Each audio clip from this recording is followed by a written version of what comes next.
Good morning, guys. Welcome to another episode of Darby's Down Home Detecting. Thank you for joining me. Today I'm out in the foothills of Ohio.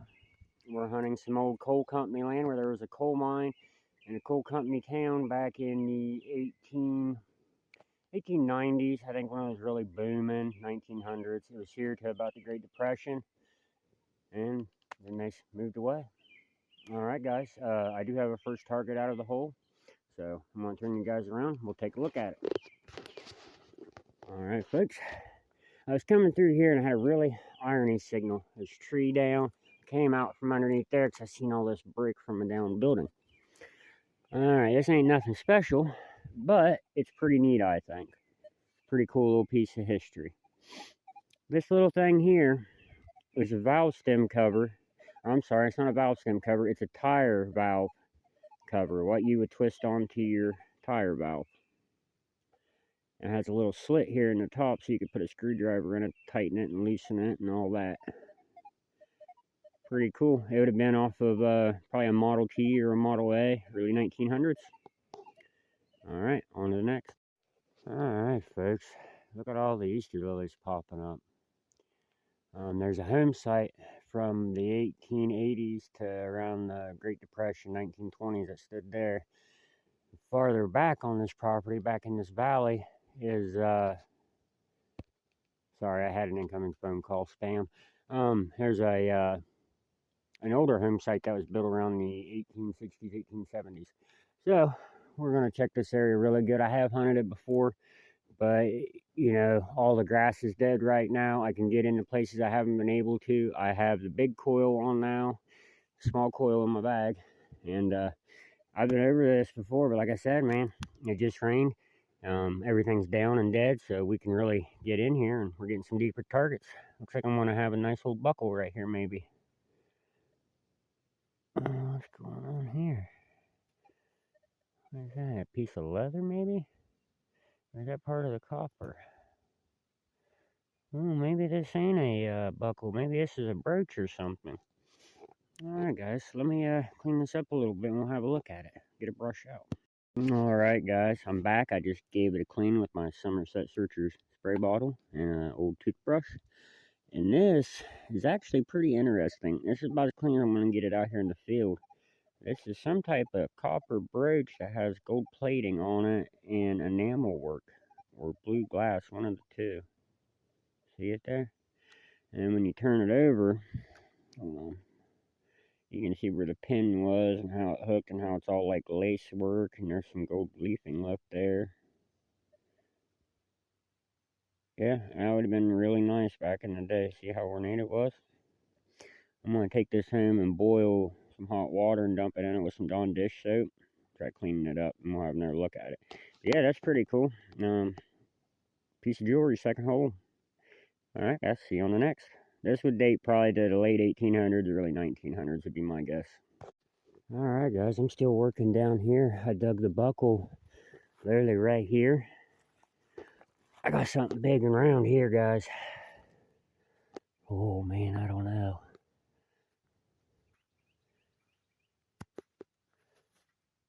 Is it a copper or is it a token? Oh, this looks interesting, guys. Let me try to get this cleaned up some. This looks real interesting for Ohio. Alright, guys, so far I've just scratched off my fingernail. This is a large copper. I'm not sure of what.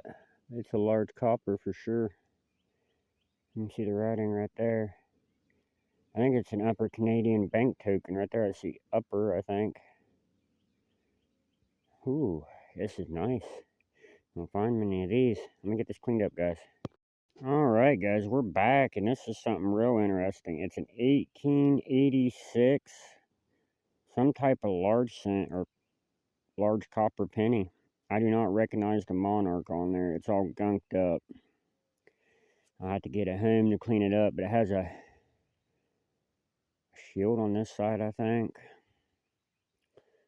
And then here we have the monarch, and it's not Canadian. This may be French or something else. Anybody recognizes it, let me know. It's a 1886 or 1876.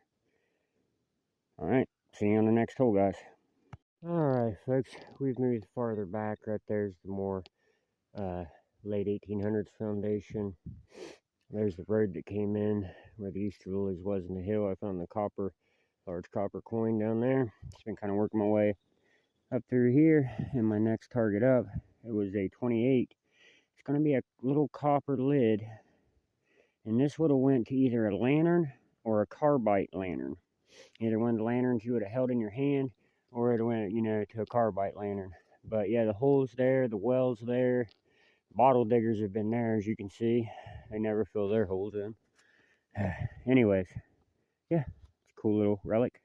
I'll play with my other carbide lantern pieces, and I got some whole ones too. Maybe I'll show them in the video. All right, on to the next. While I'm thinking about it, I want to say thank you to Pat for the shout out today. And yeah, appreciate it, brother. I actually gained a few subscribers from that, so thank you. I hope all the new subscribers and old subscribers are enjoying the videos. It's a beautiful day out. It's 51 degrees. It's lightly misting. But hey, that makes good metal detecting weather, doesn't it? We're here in the foothills of southeastern Ohio. See you on the next good target. Pat's channel is PJMP-64-Belgium. He's out of Belgium. He has a YouTube channel and a pipe smoking channel where he talks about the types of tobacco he smokes, types of pipes that he has. He recently took us on a tour of a pipe making factory. Really good channel. So if you guys would, go over and check him out, man. Pat has a great channel. And I'll add a link either in the comments or in the description of this video. Alright guys, on to the next target. Alright folks, we are back. We actually came a long ways. It's been about 20 minutes since I talked to you. Just digging junk and hearing iron. So anyways, I had a tiny squeak down here. It's just like a 40. I had to really work the coil to get it because there's a lot of iron on this bank. I think a building set up there at one time, and I'm right off from the well. But it paid off because look, right there's the rim of a small cent. This could be a United States wheat cent. This could be a Canadian wheatie, or this could be an Indian. Could be modern. Never know till we look at it, huh, guys? Ooh, I don't know. I'm thinking this is an Indian, guys. Hold on. I also have a chest mount ordered, and won't have to hold this phone all the time. Alright, folks. I got it wiped down enough to where I can tell what it is, and it is going to be a 1910 wheatie. So that's a second year wheat cent. That's pretty old. I'm happy with that. Alrighty, folks. On to the next good target.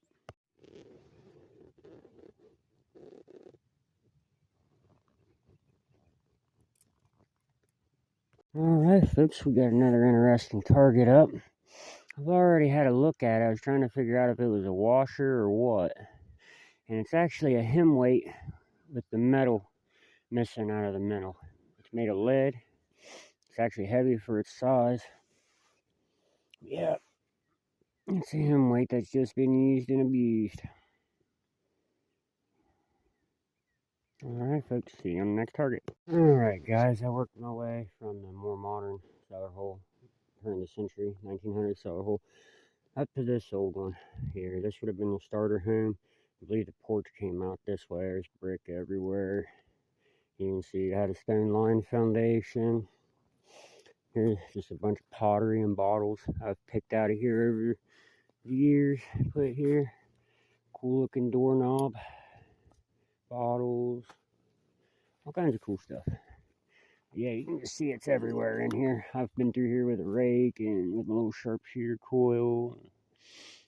There's probably still good relics down in here, buttons and coins and stuff. I wouldn't doubt it a bit. Alright guys, we're gonna work our way back that way behind the cellar hole, and then we'll start working our way out where we came in at, and depending on the time, we might go on to another location. Alright guys, I'll see you on the next hole. Alright folks, this sounded really good. Sounded like a coin, but it's a aluminum button, 2-hole sewing button. This would date probably around World War II era. 1940s would be my guess. It's down in there with a bunch of iron, so it was like a scratchy high tone. Had to go for it. I'll take a little button. Alright folks, on to the next. Oh man guys, I had my heart rushing. right off the cellar hole here, about 5 foot. I had a high 40s tone. I was like, oh, I might have found a silver. It's one of them copper wedges that would have went down into like a tool handle, I believe. Like you would have put your axe handle, your wood handle through your axe head, and you would have split it and maybe wedged that down in it to separate the wood and make it hold the axe head on. That's the only reason I can figure you would melt down lead and it would turn into that shape. I find dozens of these things every year. But if you have any other thoughts, please post below. I know people watch from all over the world on here, so there's no wrong answer, guys. Thank you for your help. Alrighty, folks, just off the big tree. Might have a piece of jewelry. What do you think? That sure looks like an oak leaf there, but the rest of it don't look like much of anything, but it does have a little pendant hole on top. And it looks like a leaf. It's probably missing some in it. Yeah, I'd say that's our first piece of jewelry. Cool. On to the next. Alright, guys. We're right here in the driveway still. Last couple targets came from right there. Right here had another banging signal. It's going to be an old valve stem for a tire. Probably came off either a logging rig or maybe Model T or something of that effect. Just junk. On to the next. Alright, guys, the home site set right there. So I'm kind of like right where the driveway would have been, leading down to the barn area. And just popped out this big old chunk of lead. It definitely take that home, but man, we'll melt it down. Add it to the collection. Alrighty, guys, worked my way up here from the creek on this little bank by this dead tree. Next target up is going to be a little overall button. 1900s, 1950s. Still cool find. Nice little piece of history. Also found a horse tack rivet, leather rivet, and a broken chunk of miner's tag that I didn't show you guys, all in a shotgun head stamp. So we're going to keep working our way up towards the home site. See you soon. Alright, folks, we're back and we got number 3, which is complete and quite larger than the other ones. So I imagine right here where all these Easter lilies are popping up, there's a house right to the right, and farther back there's a starter home. I bet you they just tossed that bitch out the window, or it was in the house when it rotted and fell down. Alright, folks, they sound so good you can't pass them up. That was a 46 right there. Can't pass up a 46 signal. It's nice and clean in this little iron bed. No. Alright, folks, on to the next. Alright, folks, that's going to do it for me. It's been about 4 hours out there. You guys seen what we found. It was mainly more trash than anything, but I did get this cool old coin. I haven't quite figured out who it is yet. It's 18... Sorry, I dropped it. 1886 is the date on it. And you can see the monarch there. It's a bust facing left, be my left. So, yeah. And we found that 1910 Weedy and a couple other odds and ends, accordion reed, stuff like that. So, alright, guys. Hope you enjoyed the video. If you did, please like and subscribe. Share with your friends. I'll see you on the next one. Alright, guys. I got home and cleaned that coin up best I could. Correction on the date. It's an 1861 Napoleon III French coin. If you look at this side, it has a great big eagle on it. So that's a first for me. Never found one of them. And it dates to the first year of the Civil War. That's pretty cool, guys. Wish it's in better shape, but heck yeah, that's the first in the bucket lister for me. So happy days. Hope you enjoyed the video. See you on the next.